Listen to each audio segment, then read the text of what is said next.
Eh bien bonjour à tous, donc aujourd'hui je vais vous parler d'une arme de légende, je parle bien sûr de la Lagana de chez American Tomahawk. On a ici un produit exceptionnel, créé par Peter Lagana il y a plusieurs années.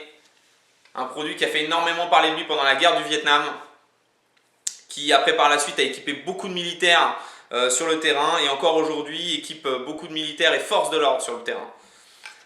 Donc principalement aux États-Unis bien sûr. Donc une nouvelle version, pourquoi? Parce que la version d'origine, vous vous en doutez, était créée avec des matériaux beaucoup plus simples, avec un manche en bois, une lame polie en acier carbone.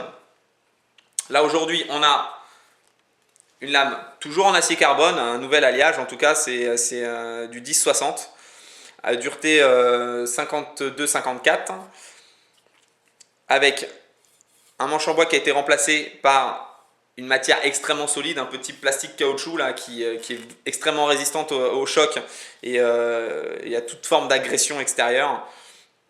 Ils appellent ça du ST. Donc vraiment deux zones redoutables, deux zones de frappe. Donc une Tomahawk, je vous avais déjà présenté la CQCT d'American Tomahawk, design Ernest Emerson, un produit redoutable au combat, un vrai rasoir, une ligne superbe et très agressive, très moderne. Aujourd'hui, sur cette gamme un peu plus traditionnelle, je dirais, on a quand même une utilité d'un outil classique, qu'on peut couper du bois, on peut faire tout ce que peut faire le boulot d'une petite hache compacte. Mais on a avant tout une arme pour le combat, au corps à corps.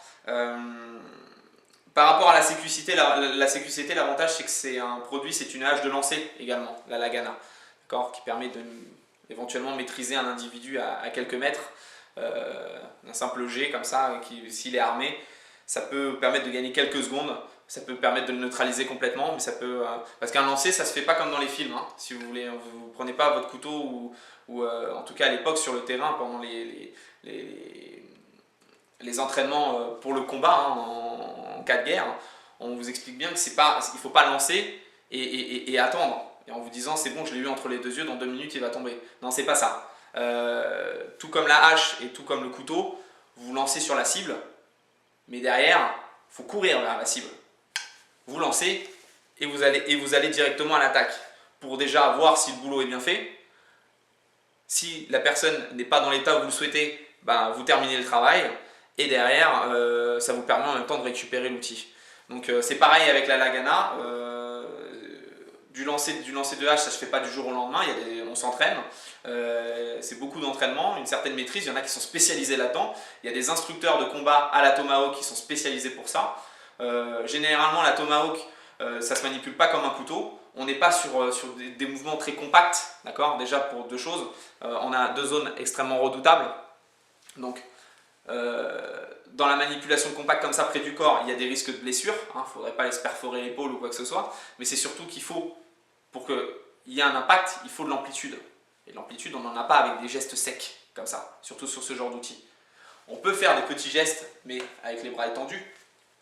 Là, il y a un risque, d'accord, déjà plus important. Mais quand on est sur ce genre de produit, c'est des mouvements avec une grande amplitude, de manière à pouvoir vraiment contrôler un périmètre beaucoup plus grand. Après, bon, il y a différentes zones d'attaque, il y a différentes techniques. Moi, je ne suis pas expert là-dedans. Maintenant, cette zone-là peut perforer beaucoup de choses, beaucoup de zones. Je pense également à la chaussure et le pied qu'il y a dedans, redoutable. De par sa forme et sa courbe, on peut avoir un contrôle et une protection, sur différentes attaques. Je pense également des démonstrations que j'ai vues à baïonnette sur fusil où il y a contrôle, on peut chasser le couteau et revenir en frappe directement.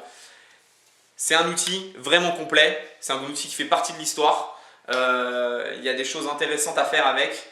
Si vous êtes passionné par ça, renseignez-vous. Il y a des gens qui aiment cette discipline-là et qui peuvent l'enseigner. Donc vraiment intéressant. Livré avec son étui en nylon, d'accord, avec passage pour la ceinture derrière, vous pouvez passer éventuellement sur du molle. Vous avez des clips rapides pour le verrouillage, vous en avez 2. Contrairement à la CQCT, là, la Lagana, vous la mettez dedans, vous ne pouvez pas l'extraire sur le côté, il faut l'extraire sur le dessus. Donc ça vous oblige à soit prendre le manche ou éventuellement aller la chercher à la main, d'accord, pour y aller après. Je vous remonte juste sur la CQCT comment ça se faisait. On avait l'étui, voilà, et un accès, je dirais, voilà, le même type de verrouillage, 2 clips. On prenait, hop, il y avait juste besoin de faire glisser sur le côté et on avait l'outil qui était en main et opérationnel. Donc la Lagana, un produit super intéressant, surtout un produit qui fait partie de l'histoire, que je vous conseille.